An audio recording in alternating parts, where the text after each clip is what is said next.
चन्दन ब्रह्म आरो खाम्फाया जाहैबाय 1 नाम्बार मालायनि फाफ्लियाव सिलाय दोनना गावग्रासो निश्चित जाबाय बेखौ बियो अनुभब खालामनो हादों ओंखायनो दा आंनि प्रति एकदम मा होनना बुङो बेखौ खुब गाज्रि मुड लानानै आंखौ फेजेनथारनो होननानै निस्सय ओंखारदों आंबो रेडि बेनि थाखाय हाग्रामाखौ बोरै फेजेननांगौ बियो रायजो राजाखौ लानानै आंहा दङ बिभिन्न समायाव बिभिन्न राजनितिक दलफोरनि गेजेराव जेब्ला गावसा गावसि जादों बे समावबो बर'फ्रा खौसे खालामनो थाखाय बहुद सेस्था खालामबोदोंमोन नोङो सरन नार्जारि समर ब्रह्म चौधुरिमोननि दिनावबो बेखौ नाजाबोनाय जादोंमोन दा बिटिसि जानायनि उनाव राजनैतिक भाबै जोंनि बर'फ्रा थुब्ला थुब्लि जानायनि उनावहाय बयबो बै समनि नेता सानसुमा खुंगुर बसुमतारिनि खोथाखौनो बुङो नोङो इउजि ब्रह्मनि दानि मन्थ्रिनि खोथाखौनो बुङो रबिराम नार्जारिमोननि खोथाखौनो बुं चन्दन ब्रह्मनि खोथाखौनो बुं इमानुएल मुसाहारि रिहन दैमारि खाम्फा बरगयारि हाग्रामा महिलारि बयबो सेस्था खालामदोंमोन नाथाय जायाखै बावैसो जि एबसुनि प्रेसिडेन्ट जाहा दिपेन बर' बिथाङा जेब्ला आह्वान जनायबाय जे इउपिपिएल आरो बिपिएफनि गेजेराव रायलायनानै ज' जानायनि रायलायनांगौ दा बिपिएफनि जानानै आंनि दैदेननायावनो रायलायनाया जादोंमोन नाथाय बेखौ जाहा बिपिएफनि आफादगिरि आरो आगोलनि चिफ हाग्रामा महिलारिया साबजानाय मोनाखै बरन्स बियो बे रायलायनाया खाम्फा बरगयारिनि गावसिब जानो षड़यन्त्रसो खालामदों होननानै बुंदों दा बेबायदियाव गोनो गोथो जानानै बे प्रक्रियाया टटेलि बन्द जानानै दं दा गोदानै आरोबाव बर'फोरनि 16था आफादफ्रा ज' जानानै मोननै आफादखौबो खावलायदों जे रायलायनानै ज' जानायनि सुरु खालामनांगौ दा बेखौ रावबो डिनाय खालामाखै दा प्रमद बर'नि जि बुंनाय जों बेखौबो नुदों दुलाराय बर' फरायसा आफादनि आफादगिरिनि बुंनायखौबो जों नुबाय हाग्रामा महिलारि बिथांनि बुंनायखौबो जों खोनाबाय दा हाग्रामा महिलारिया जेरैबायदि बुंगासिनो दङ बे रोखोमब्लाथ' ज' जानायनि खोथाया गोजानाव बिथाङा रायलायनायाव बाहागो लागोन ना लाया बेखौबो सन्देहजनक विभिन्न बक्तव्य विभिन्न मन्तव्य होनायखौ जों नुनो मोनदों आरो बिसेसकै बिजेपिनि दैदेनगिरिफ्रा दा गासिबो सांबिधानिक बुस्थुफोर आयेननि खोथाफोर दा बेफोरनि सायाव गोदानै रिभिजिट खालामनायनि निस्सय बिथांमोननाव सिन्ताधारा दं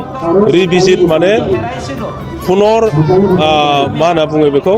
माने सानफिननाय माने ट्राइबेल बेल एन्ड ब्लक दङ ट्राइबेल बेल एन्ड ब्लकआ ट्राइबेलफोरनि हा हुखौ रैखाथि होनायनि आयेन दा बेखौनो बोखारफिननो निस्सय बिथांमोना सिन्था खालामदों 6 सिडिउला जाहैबाय बड'लेण्ड आन्दलनखौ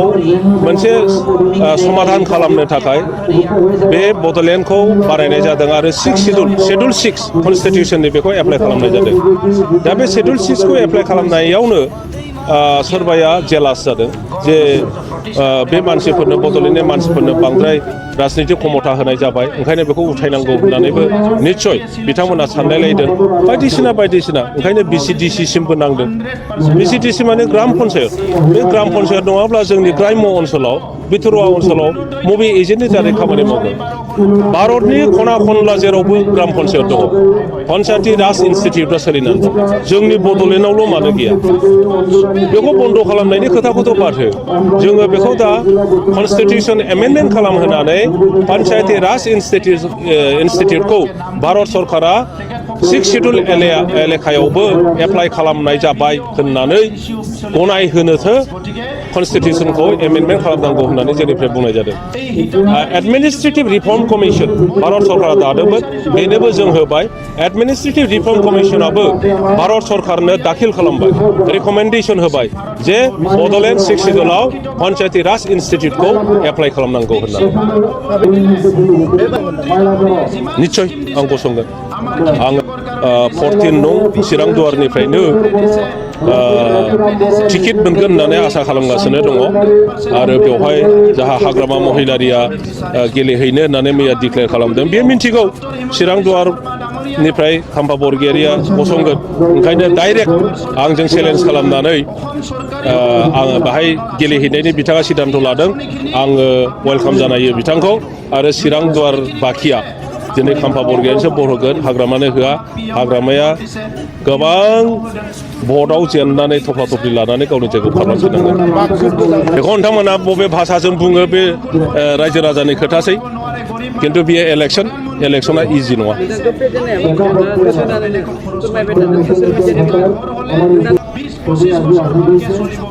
आंखौ पार्टिकुलारलि बेखौ जादों बियो एकदम पार्सनेल लादों बेक्तिगत लाथारदों बिथाङा नुदों जे खाम्फा बरगयारि थांनाय लोगो लोगोनो बिपि बा बिराद दुरबल जाबाय गावहा आरो समर्थक माने एसिस्टेन्ट गैयै बायदि जादों आगदा आखाइ आगसि आखाइ गैयै बायदि जादों बे मानसिया आरो गावनि पथना निश्चित जाबाय बेखौ बियो अनुभब खालामनो हादों ओंखायनो दा आंनि प्रति एकदम मा होनना बुङो बेखौ खुब गाज्रि मुड लानानै आंखौ फेजेनथारनो होननानै निस्सय ओंखारदों आंबो रेडि बेनि थाखाय हाग्रामाखौ बोरै फेजेननांगौ बियो रायजो राजाखौ लानानै आंहा दङ आइजोफोरा बेराम जायो मोजां टयलेट गैयाबा दा नंखायनो এই টয়লেটৰ পইচাটো বেলেগত খৰচ কৰিব নালাগে টয়লেটनि फैसाखौ गुबुनाव खरसा खालामनाङा बेखौ मोजाङैनो जाहाथे खरसा खालामो बेखौसो जों नागिरदों এতিয়া আমি যিমান জনগোষ্ঠী আছে 26টা জনগোষ্ঠীৰ মহিলাবিলাকৰ কাৰণে আইজোफोरखौ जौगाहोनो थाखाय जोङो माखासे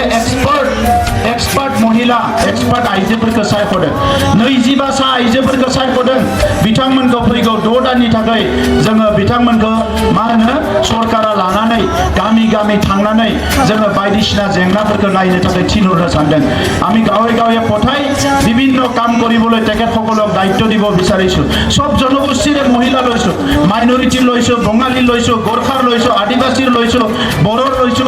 সব জনগোষ্ঠীৰে আমি মহিলাসকলক লৈছো আৰু ইহঁতে গাঁৱত যায় কি সমস্যা আছে এই সমস্যাৰ কথাবিলাক পাতিব গতিকে আজিৰ সময়ত বড়োলেণ্ড চৰকাৰখনে পিছই থকা নাই আপোনালোকৰ খেতিয়কসকলৰ কাৰণে যি কৰিব লাগে দুখীয়া মানুহৰ কাৰণে কি কৰিব লাগে আৰু আমি এটা ডাঙৰ আঁচনি এটা লৈছো যি মহিলাসকলে ঘৰ এৰি বাহিৰত আছে সেই সকলে যদি ৰিটাৰ্ণ আহে তেখেতসকলক আমি চৰকাৰী সাহায্য দিম কিবা কাম কৰাৰ কাৰণে লাখপতি বাইদেউ আপোনালোকে শুনিছে লাখপতি আবখন দামৰা खोनादों 10,000 আবমনখো 10,000 বাইদেউসকলক এইবাৰ আমি টাৰ্গেট লৈছো 4,000 বাইদেউসকলৰ 4,000 আবমননি ইতিমধ্যে ঘৰ বনোৱা হৈ গল অমা ফিনাই দাও ফিনাই বे गासिबो न'आ बानायनाय जाबाय 4,000 नि এই বছর টার্গেট 10,000 কিন্তু আমার 5 বছরের টার্গেট 1,33,000 5 বছরাव 1,33,000 जोंनि आबमोनखौ लाखपति बानायनो थाखाय केन्द्रीय सरकार राज्य सरकार आरो काउन्सिल सरकाराबो बे स्किमाव जों रां होदेरदों जाहाथे ट्रेनिं होनानै बायदिसिना होनानै खामानिखौ मावनो हायो दा नंखायनो नैबे समा जोबोद गोनांथार सम এই সময়টো বহুত ভাল সময় ইয়াত কিছুমান দলৰ মানুহ আহি উল্টা পুল্টা কথা ক'ব ইলেকশ্যন আহিছে আমাক মাৰামাৰি কৰাব এই এটা সময়ত তেনেকা হিংসাৰ এটা পৰিৱেশ গ'ল 30-40 বছৰ এটা হিংসাৰ পৰিৱেশ গ'ল আমাক আৰু হিংসা নালাগে ইয়াত বহুত জুই জ্বলি গ'ল আমাক আৰু জুই জ্বলিব নালাগে ইয়াত বহুত টেষ্ট দিলে মানুহবিলাকে টেষ্ট দিব নালাগে ইয়াত বহুত ভয়কে জীৱন কাটাব লগা হ'ল এটা সময়ত মাইনৰিটি মানুহ বড়ো গাঁৱত আহিব ভয় কৰে বড়ো মানুহ বেলেগ গাঁৱত যাবলৈ ভয় কৰে আদিবাসী মানুহ আহিবলৈ ভয় কৰে গোৰ্খা মানুহ আহিবলৈ ভয় কৰে নেপালীসকল আজি সেই পৰিৱেশ নাই এই পৰিৱেশ নাই গতিকে এই আজিৰ যেটো ভাল পৰিৱেশ ইটো অহা 50 বছৰৰ কাৰণে 100 বছৰৰ কাৰণে ৰাখিব লাগিব তেতিয়া আমি উন্নয়নৰ ফালে আগবাঢ়ি যাব পাৰিম অবলাসে जोङो जौगालांनो हागोन সকলোকে ধন্যবাদ জনাইছো বৈনিसिमबो সাবায়খৰ বাউবাই আহি থকা সময়ত সকলো যাহাতে শান্তি সম্প্ৰীতি ভালকে থাকিব পাৰে আমাৰ বড়োলেণ্ডৰ এতিয়া बाथौ फुजायाबो मोजां जायो ब्रह्म आहुतियाबो मोजां जायो दुर्गा पूजाओ भालके होय लक्ष्मी पूजाओ भालके होय बैसागुओ भालके होय बिहुओ भालके होय ईदो भालके होय क्रिसमासो भालके चले এই পৰিৱেশ ঘূৰি আহিল আমি গোৰ্খা সকলৰ ৰাম কথাও দেখিছো ভগৱত পাঠ কৰাও দেখিছো প্ৰত্যেকটো এটা ইমান সুন্দৰ পৰিৱেশ আহি গল এই পৰিৱেশটো আমি সদায় ৰাখিব লাগিব আৰু ইয়াত আপোনালোকৰ দায়িত্ব আছে আমাৰো দায়িত্ব আছে শেষত মই এটা কথা অনুৰোধ কৰিম আমাৰ আগতে বেলেগ বেলেগ বেমাৰ আছিলে কেঞ্চাৰ বেমাৰ কিবা বেমাৰ মানুহ বহুত মৰি গ'ল এতিয়াও হাজাৰ হাজাৰ কেঞ্চাৰ বেমাৰী আছে বড়োলেণ্ডত আমি কেঞ্চাৰ বেমাৰ হ'লে আগতে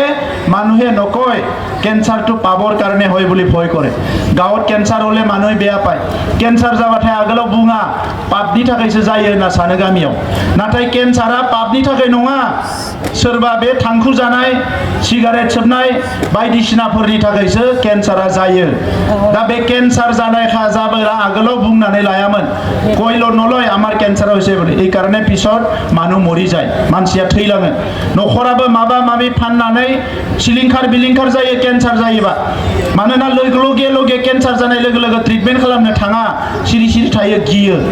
दा दिनै केन्सारखौ रावबो बेबायदि पापनि होनना सानला बेमार होननानै मिथिबाय थिग बेबायदिनो गोदान बेराम मोनसे फैदों नতুन बेमार এটা आइছে এইটো হল ड्राग्स जानाय मोजां मोजां नखरनि गथ'फ्रा बिमा बिफायाबो जोबोद अननानै फेदेरदों स्कुलाव फरायदों कलेजाव फरायदों हरखाब सोरबा गाज्रि मानसिनि आखायाव गोग्लैनानै ड्राग्स जाग्रा जादों जेला ड्राग्स जाग्रा जाबाय बिमा बिफाया खोन्थानानै लाया लाजियो आंनि गथ'आ ड्राग्स जादों होनबा आंहा इज्जता थांगोन आंनि नखरनि मानसिया ड्राग्स जादों होनबा आंहा इज्जता थांगोन उनाव थांना मा जाबाय अखानायै मबाइल फानबाय आरो बिनि उनाव मटर साइकेल फानबाय आरो गोबां डिफेन्सआव साख्रि मावनाय CRPF आर्मी जायगा जायगा बिमाफ्रा बिफा गैया ATM खौ गथ'नि आखायाव होनानै दोनो आरो उनाव ड्राग्स जानो थाखाय ATM निफ्राय फैसाखौ बरनजोबनानै एकाउन्टआ खालि जायो आङो गोबां माखासे फेमिलिफोरखौ हेल्प खालामनो मोनदों बिथांमोननि गथ'फोरखौ रिहेब केम्प होनना बुङो जेराव दोनहरनो गोनां जायो दा बिनिखायनो आं खावलायदों जे गथ'फोरखौ मोजाङै जोथोन ला धोरोम सिबिनायफ्रावबो लाफा मानोना आध्यात्मिक सरसाखौ नांगौ धोरोमासो मानसिनि गुन गियान दानायाव मदद होयो जोङो बारा धोरोमाव गोसो होआ गथ'फोरखौ दा ओंखायनो मोजां गाज्रिखौ बिसोरो मिथिया आरो जेला ड्राग्सनि बाथ्रा खोनायो गामियाव जों आइजोफोरखौबो आं खावलायदों ज' जानानै बेखौ डिसिसन लानांगौ सोर ड्राग्स जादों बेखौ हमनांगौ आरो पुलिसनो होनांगौ गामियाव जेरावनो जा हौवाफोर जा हिनजावफोर जा आइजोफोर जा जायानो जाया मानो ड्राग्सनि बाथ्रा खोनानाय लोगो लोगोनो जोङो पुलिसनो हमनानै होनांगोन नङाबा गामियावनो थांखि लानानै बिनि सायाव बेबस्था लानांगोन ड्राग्सखौ जों जेरैखि जाया बन्द खालामनांगोन ड्राग्सটো আমি যেনেকৈ নহওক বন্ধ কৰিব লাগিব নহলে আমাৰ আহি থকা প্ৰজন্ম ধ্বংস হৈ যাব এই কাৰণে ड्राग्सৰ বিৰুদ্ধে সবকে মই থিয় দিবলৈ অনুৰোধ কৰিছো